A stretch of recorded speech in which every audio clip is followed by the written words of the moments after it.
Akala mo, busog ka na. Pero hindi pala fully na dadigest ang kinain mo.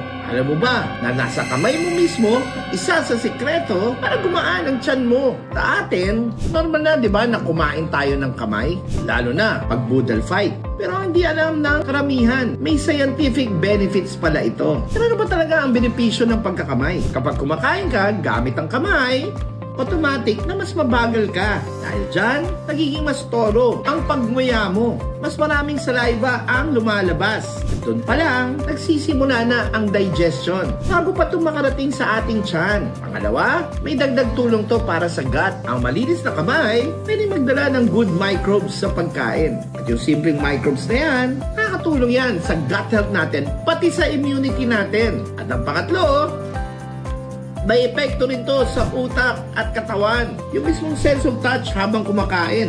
Nakaka-relax, di ba? At nakaka-activate ng tinatawag na rest and digest mode. Plus, alam mo rin kung gaano kainit ang pagkain mo or yung laki ng pagsumbo mo. Kaya less stress para sa tiyan mo at iwas pa sa paso sa dila mo. Kaya minsan, hindi lang to tradisyon. May science din pala ang pagkakamay. Pag kumakain ka, gamit lang ang kamay. Mas na-activate ang senses mo. Kaya mas mindful at mas maganda ang digestion natin. Kaya subukan mo sa next meal. Pero syempre dapat malinis kamay mo at mararamdaman mo ang difference. John Calub, Philippines #1 success coach. Always say yes to success!